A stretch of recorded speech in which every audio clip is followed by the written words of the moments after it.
Hello and welcome back to my channel. Tonight, I just came back from the screening of Scream 7, and my review here will serve as the finale for my Scream Week series here on the channel. Scream. Creepy's kind of hot. So, without much further ado, I just want to get into my thoughts right away. So let's review Scream 7.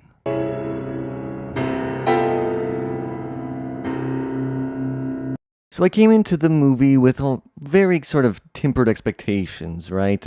I've been disappointed by the last couple of entries in the franchise. I think without Wes Craven, it's really difficult to strike the right balance for these types of movies, and the series had been slowly losing its way anyways with him. So a seventh entry in a slasher franchise, that's never really a good sign that it's going to be necessarily high quality. Now, there has been fun ones in the past, and I'm not saying that they're always bad, including Wes Craven's own attempt at a seventh entry in New Nightmare, which is one of my favorites in that entire franchise. But I didn't really have huge expectations, and then you add in the factor that Kevin Williamson was going to be directing someone who hadn't directed since like the 90s, and who was always a good writer, but was always in tandem with Craven being able to make these great movies. I always thought Williamson's scripts themselves really needed to be honed by Craven to get the right sort of brutality, heart, and all that kind of stuff that I love to praise about the original film and the sequel.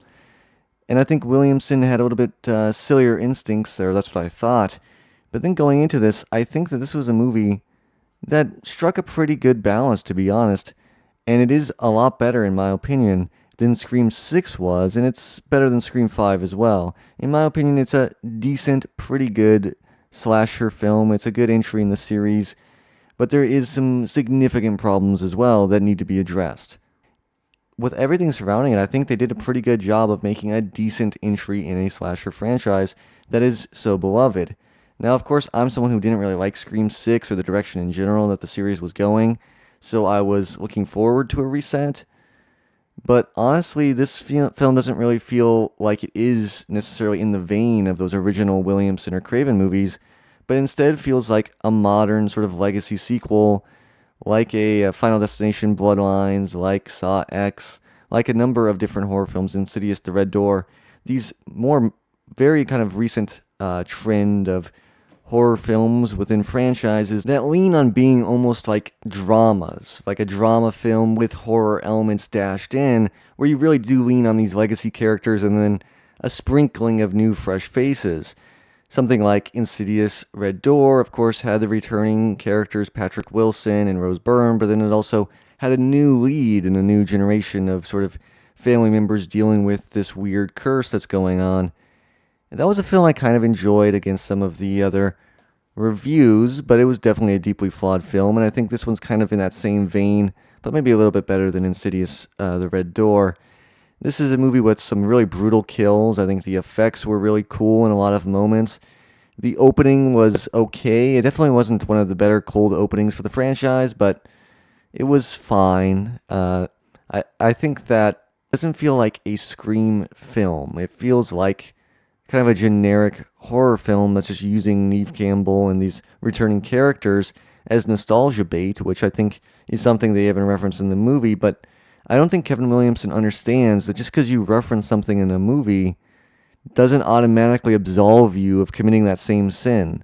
You know, I was just talking about Scream 4 this morning when I was recording that review, and I was talking about how in that opening, he sort of references Williamson's script, references Saw 4, and says that, well, of course, nobody would enjoy that movie. There's no character development to it. It makes it a bad horror movie because you don't care when people die because you don't care about them as characters.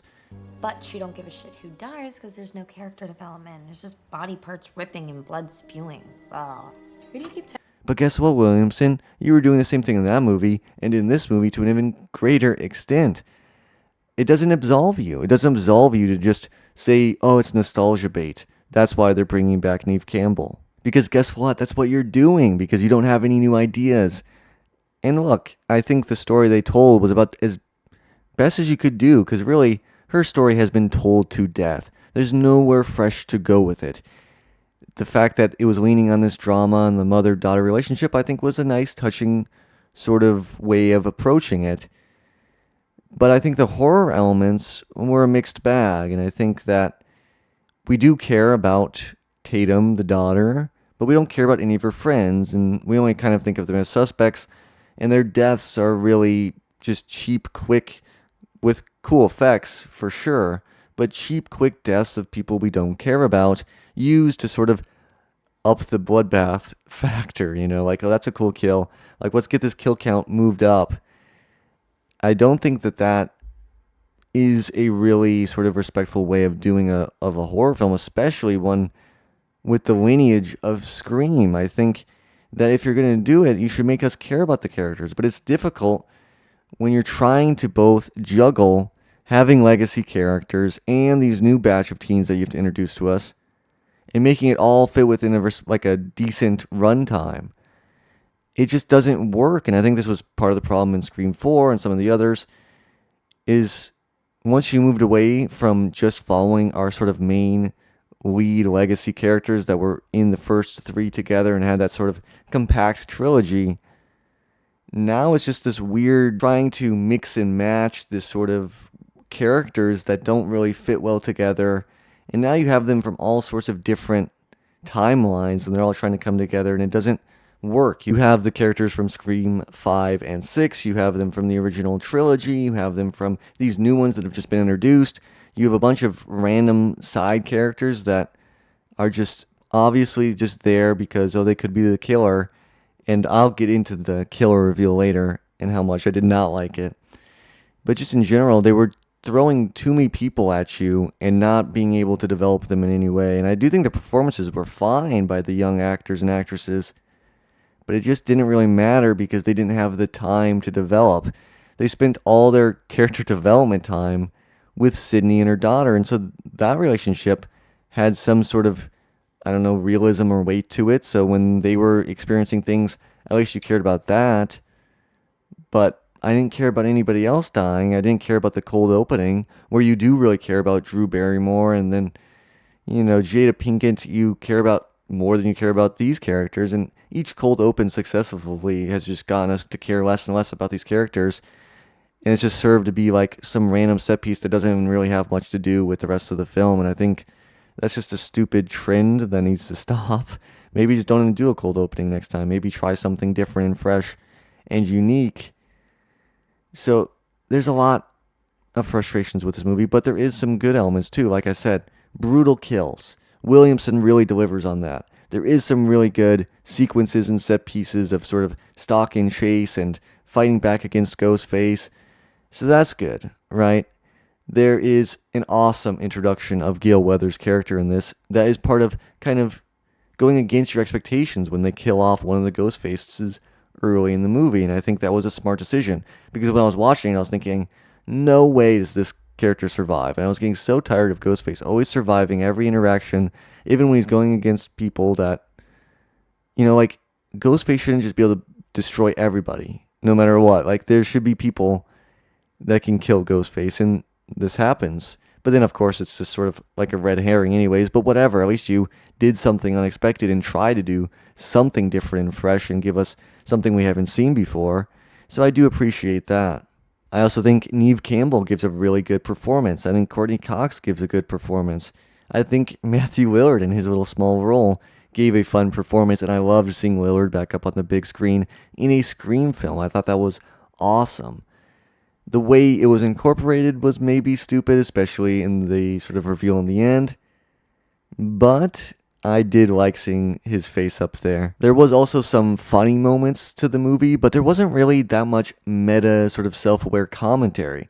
There was a little bit of discussion of the rules of whatever. I don't even know what this would even be considered. Just another legacy sequel of talking about nostalgia and that kind of thing, which is what I was already talking about earlier, about how you can't absolve yourself of your sins if you then go and commit them anyways.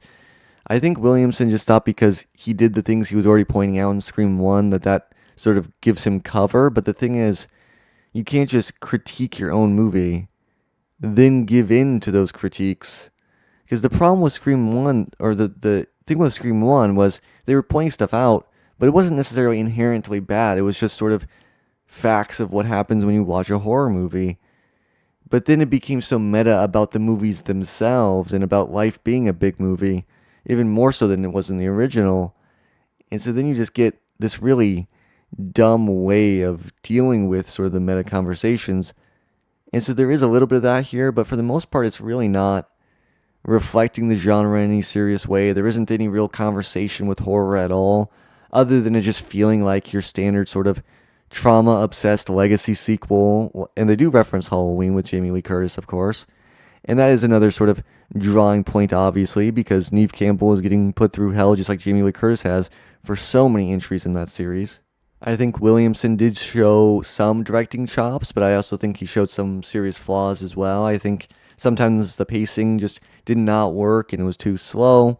Sometimes things were just rushed too much in the kills. Like, he spent so much time with the drama build-up and then rushed a lot of the kills at the end, and it just, you killed off a bunch of the characters we didn't care about, and their deaths were just kind of meaninglessly moved over immediately, because really what mattered was the mother-daughter relationship. But it's like, no, all your friends were just brutally murdered. You're not going to be in the mood to sort of reconcile with your own mother right now. So I just thought that was stupid as well. And then the reveal of the killers, I thought was really poorly executed. First of all, I was just thinking throughout, I'm like, who the hell could the killers be now? Because I had my theories about fake deaths and all this stuff. And then ultimately it was these two random characters that barely even got any screen time, only just enough to sort of warrant them being allowed to be the killers. But it was like no interiority at all given to the killers, no understanding of their motives. It was just completely stupid and random, barely even attached to Sydney's life in any way.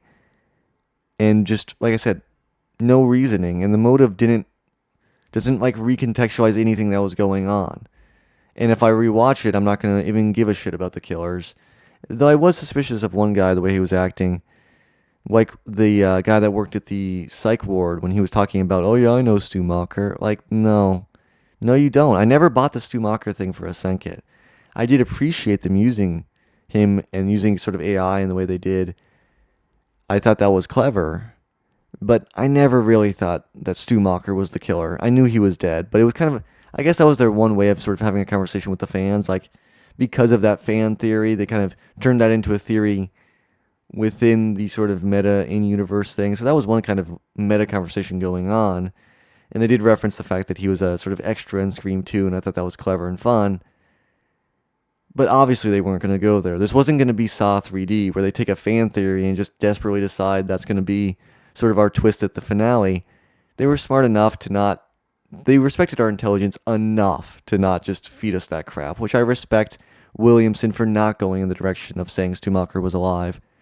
Though there was a little part of me that was kind of hoping to see Matthew Lillard, take the mask off, but I knew it wasn't coming. So I think that was kind of a clever way of doing things. But the actual killers themselves, I thought, were just stupid and just completely just ridiculous and unnecessary, and bloated the runtime even more because we had to have time for these two characters to have their little awkward scenes that made them suspicious. You didn't need any of that. I think you could have just made one of Tatum's friends be the killer, or maybe somebody else that we know already. I think that those two being the killer was maybe probably the most ridiculous reveal of a killer in the whole entire series. And does undermine a bit of the movie, because I was thinking it was a little bit better than it ended up becoming.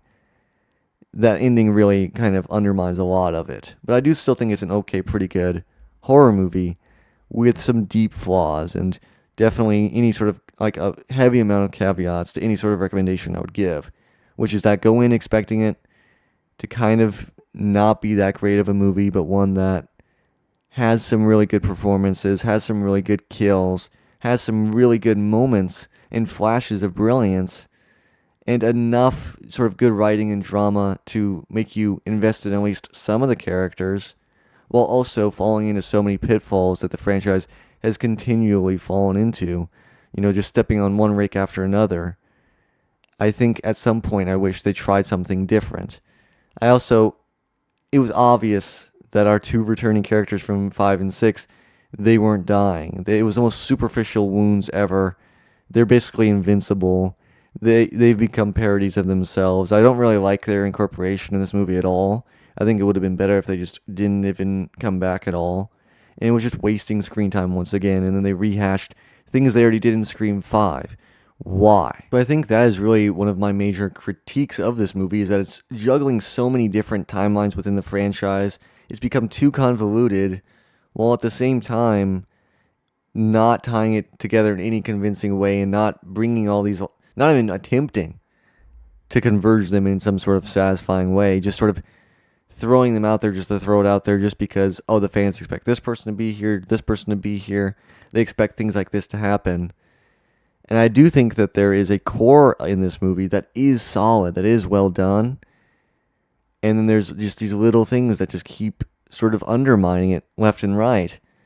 But I think it's basically on par with like Scream 3, maybe a little bit better than Scream 3, as like a pretty good, okay movie. Not nearly as good as Scream 1 or 2. Not going to be a sort of instant classic. It's going to be a film that's going to be mostly not really discussed that much, or really thought of that much probably when people discuss Scream. But I don't understand why people liked 5 and 6, to be honest with you. So maybe this will develop a huge cult following in the years to come. So that's all I really have to say about Scream 7. I've had a lot of fun this week on the channel doing Scream Week. I got to talk about Wes Craven and Kevin Williamson and the masterful job they did with the first one, and the second one they did a really good job, especially under the kind of time constraints that they were under. So I really have to hand it to those two, just masters of their craft. But maybe Williamson should stick to writing, and without Wes Craven around, it's going to be really hard for a director to ever really be able to sort of recapture the magic that made that original so good. And you can see a lot of the sort of pitfalls that happen as Scream has become just another generic sort of slasher franchise that keeps bringing back its leading girl, final girl, as a way of sort of nostalgia baiting fans to go to the theaters to see it. And I think that this will probably be the last Scream film I see in theaters for a while. I can't imagine what their next trick's going to be to try and get me to see one of these. But I think the film series should probably take a little bit of a break. Maybe do a remake, maybe try and figure out a way to just sort of start fresh or cut ties with a lot of the baggage that the series has continued to try and carry from film to film. And I don't want to see it just become yet another run-of-the-mill slasher franchise. I think horror series need to continually be reinventing themselves, and Scream was born out of sort of a primal anger with the way the genre had become so stale and cliched and safe. And I think Scream is now basically fallen prey to those same tendencies. And I think that's sad, even though I did have fun watching this movie, and I do think it's pretty good. I still think that there's just room for so much more, and there is room and space within the horror genre for a smart Scream film to really take it to the genre while showing everyone how it's done. So that's all for Scream Week. Thank you guys for joining me. This has been a lot of fun. Thank you all for watching, and I'll see you next time. Thank you so much for watching all the way to the end of the video. If you enjoyed the video, please don't forget to hit like, subscribe, and ring the bell for notifications every time I drop a new video. Again, thank you so much for watching, and I'll see you next time.